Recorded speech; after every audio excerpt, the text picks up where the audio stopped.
I'm Dr. Amy Robbins, and welcome to Life, Death, and the Space Between podcast. I'm a licensed clinical psychologist and medium, and here we explore life, death, consciousness, and what it all means. Today I have another ghost story for you all, and if you have a ghost story to share with me, please reach out to team@dramyrobbins.com. My ghost stories are my way of sharing your ghost stories with the world. And please also keep in mind when you are submitting a ghost story that these ghost stories are typically between, 4 to 10 minutes. And so if you do just submit a small snippet that says something about a sign that you've had, while I absolutely love reading those, I can't share them on the podcast because they're not quite long enough to make a full podcast out of them. So please just keep that in mind. I will, if you submit something to me, I will respond back and say, can you please just resubmit? Also, if you are someone that has submitted a story to me and it did not get read on the show, please resubmit it. So I might have missed it in transitioning to onboarding some new people and me trying to tread water and keep my head above it. I might have missed a outreach here or there. So if you submitted it and haven't heard it yet, please resubmit it, and I will make sure to get it in the queue for one of the upcoming ghost stories. So here is today's ghost story. On September 29th of last year, I got a call at 6 a.m. from my dad, except it wasn't my dad on the phone. It was the guy that worked at the gas station my dad stopped at every morning on his commute to work. They said they recognized my name from my dad talking about me and looked for me on his phone. I knew getting a call at 6 a.m. was never a good sign, and my suspicions were correct. The man on the phone told me they'd called the ambulance for him, and they said he had dropped his coffee and was acting confused. I knew immediately that my dad had a stroke. I also knew that my dad was going to die. I'm no optimist, but I just knew this. 7 years prior, I drove my dad to the ER because he couldn't see. He said he couldn't focus his eyes, and it ended up being a minor stroke. The ambulance picked up my dad and went to our small town hospital where they confirmed it was a stroke and he needed surgery to remove the clot. The nearest hospital they could do the surgery was full, so he had to go even further away. It took him about 4 hours to get to surgery, much more than the allotted time for the best prognosis. It didn't end up mattering because the surgery was unsuccessful. They were unable to remove the clot due to scar tissue from his previous stroke. My sister lived the closest, so she was the first to get to the hospital. When she told me the news, I was riding my horse, trying to go on as normal for the time being. I was also struggling with relationship difficulties, so my barn was my escape. I got off and finished up as quickly as possible, threw some clothes in a bag, and hit the road to go to the hospital. It was about a 6-hour drive. On my way there was a spot where the light broke through the clouds in the most magical way. I knew it was a sign. I just wasn't sure what it was. It was so beautiful. I took a photo. I was able to visit my dad the next day when he awoke from his induced coma and saw me. There was a look of relief on his face. I believe he knew he was going to die and he wanted to say goodbye to his kids. Unfortunately, my brother was deployed overseas, but he was able to make the trip home as the outlook didn't look positive. My brother and sister stayed positive for as long as possible. We got into fights because of it. I thought I was so annoying that they were seemingly ignoring how bad the situation was, but it was just optimism. After a few days, my dad's fever spiked, and he initially had COVID concerns. We weren't allowed to see him for a few days until the results were back. So I went home to my summer base in Kentucky and packed up to drive back to my home in Florida. Crazy work-life schedule working in the horse industry. My dad continued to have more issues arise. I was home for a day when I got a conference call with my sister, brother, and only living aunt. We had to make the decision. I was the first to say we couldn't keep Dad alive on machines for our own selfish reasons, and that he would hate to spend the rest of his life in a nursing home. Long story short, we made the decision to let my dad go. We all met back at the hospital and had meetings with doctors. We also noted that my dad was an organ donor, and we agreed it would happen in the coming days, and we drove back to our hometown to be with our mom. Divorced but still friendly, my mom's dad was also in hospice at the time. I had been home for 5 hours when my mom came into the room and told me I needed to get ready to drive 2 hours back to the hospital. Dad had taken a turn for the worse, and since they wanted viable organs, an OR slot was scheduled, and we would officially be unplugging my dad. The whole experience was extremely traumatic. Saying goodbye to my comatose father, before we headed downstairs, the doctors told us what to expect. They would put him on transport oxygen to get the OR rooms. If he coded while in transport, a nurse would climb on top of him to perform CPR. They made sure we knew that this was not to resuscitate, but to keep blood pumping to the organs. When everything was set, they took my dad off oxygen. Within 40 seconds, I watched my dad take his last breath. Within about 15 seconds, they pushed us out so that they could get my dad into surgery to harvest his organs. It all happened so quickly, I wasn't able to process anything.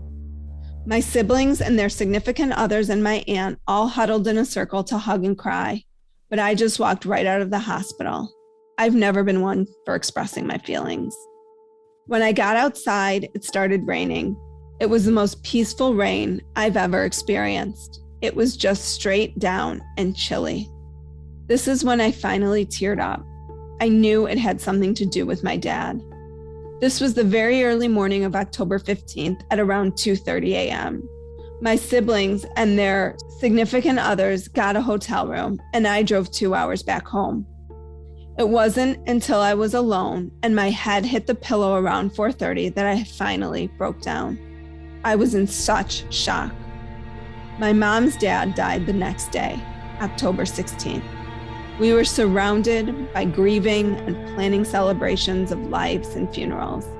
My mom's dad had many abilities in the psychic realm. I learned early on I could channel these abilities as well, having multiple paranormal experiences growing up. At one point, my mom even had my grandpa sit down to talk with me about the potential of how to turn it off if I wanted. At the time, I wanted to turn it off. It was scary to me, and I didn't want to experience any more paranormal activities. I could talk about my dad's actual death or all the paranormal experiences I had growing up, but I mainly wanted to share what I've experienced with my dad. I'm a very spiritual person, so because I know I have tendencies within the psychic realm, I decided to embrace it and see if my dad would come through to me. I'm not a professional and would have a lot of work to do to channel things, so I work with mediums for guidance. Here are just a few examples. We decided to have my dad's Harley at his celebration of life, and the shop he bought it from picked it up, detailed it, and dropped it off. When it was dropped off, a huge gust of wind blew through. Leaves went flying all over the place. It hadn't been windy all day, and the wind never blew again after. At the time, I instantly and confidently told my mom that was Dad. It came up later while on the phone with the medium. She told me that Dad shows up as wind. I didn't think anything of it at the time until later I was sharing the experience with my dad, and she said, just like the morning before the celebration. I had no clue what she was talking about. Then she said, the big wind gust that morning, you said you thought it was your dad. My experience was validated. My dad died October 15th. My birthday is October 30th, and my dad's birthday was October 31st. These few weeks were especially challenging. I was struggling with my grief, but on October 31st, I decided to take a necklace into the jeweler to be fixed. I also had my dad's watch, which I had them put a new battery in. A big, beautiful opal ring caught my eye, our birthstone. I asked to try it on and it fit perfectly. It was very expensive, $2,200. I asked if they had any other opal in the store, and the answer was no. I told them my dad had just passed and it was our birthstone. I asked if they'd take $2,000 for it. The lady was working and told me she could ask the owner. She came back and said, he wants to do a bit better. He wants to give you 20% off and won't charge for the battery in the watch. This put the total under what I had offered. My dad wanted me to have that ring. I had talked to a medium once before my dad passed because I was desperate for guidance during some tough times. I ended up finding so much relief in this call. When my dad died, I knew the time was right, that the avenue would help me grieve. In November, I made an appointment with the same medium. When I got on the call, I was so nervous. I didn't know what to expect. This was the first person really close to me that was now in spirit. Almost immediately before doing my reading, she said, "I have a Mitchell or maybe a Mike coming through." My dad's name was Mike. I immediately started crying and she consoled me. She asked who Mike was and asked if he was in spirit. I said he was my dad and yes. Next thing she said was, "He's showing me yellow, just yellow. Does that mean anything to you?" I was sitting at my dining room table that had strictly yellow placemats. I was in disbelief. The next thing she said was, "He's showing me some sort of accessory, I think a watch." I was wearing my dad's watch. After she said this, I was filled with an overwhelming sense of warmth and certainty that my dad was with me, just over my shoulder. We went on to talk a lot more, and he said things like how proud he was of me, and my medium described him as big, warm light, which is what I feel and know to be true about my dad. While driving, I would find songs would come on, and thoughts about my dad would pop into my head. The next song that came on would also relate, and I could change to a third song, and it would also remind me of my dad. This happened almost every time I would get in the car. One day, I had my boyfriend in the car with me, and the music was quiet. In the background, I heard "I Love Rock and Roll" by Joan Jett, and a thought about my dad popped into my head. Before the song was over, I switched to the next one, and I told my boyfriend about my theory. I then skipped to the next song. This song was a country song about loss and mourning. I skipped to the third song of my theory, and it was "Spirit in the Sky." I immediately started happily yelling that I was right, that this didn't feel like a coincidence. It had happened multiple times with witnesses in utter disbelief.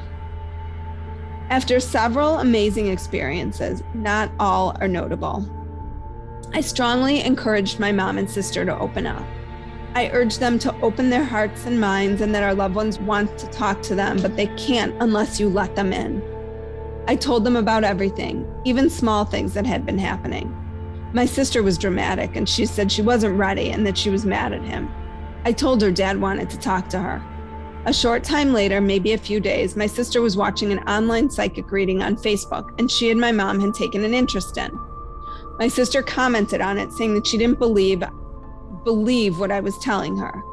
The host actually ended up selecting my sister's comment, and the overall message was that she needed to listen to me, that I wasn't making it up, and that I was so much more open to these experiences than she was. My boyfriend and I went on a mini vacation to Key West. There's not a lot to do except wander around, eat, drink, and boat. While wandering around town, we made our way into the butterfly sanctuary. After we paid, we walked into the butterfly room, a big, open outdoor cage with trees and water and flowers all over the place. There were a few other animals like flamingos and small birds. When we walked in, we were instantly greeted by what seemed like all the butterflies in the sanctuary. It was so overwhelming, it brought tears to my eyes. It was the same feeling I had while sitting at the dining room table, and I knew my dad was there with me. Even my boyfriend was amazed by what happened. There were butterflies all over us. We walked in further. I kept looking back towards the door anytime someone walked in. I never saw this happen to anyone else. I've had a few other readings with my medium and started exploring my own abilities as well. There are so many more everyday signs and things I don't want to take up more time with, but since my dad's passing, I've felt more connected to him than ever before. At my dad's celebration of life, someone said to me, "You need him somewhere else more than you need him here." This line really struck with me, and I can't remember who said it. I'm honestly not convinced it was a human, but rather more of a knowing. I could go on and on about my dad for days. He was incredible in life, and he's even more incredible now.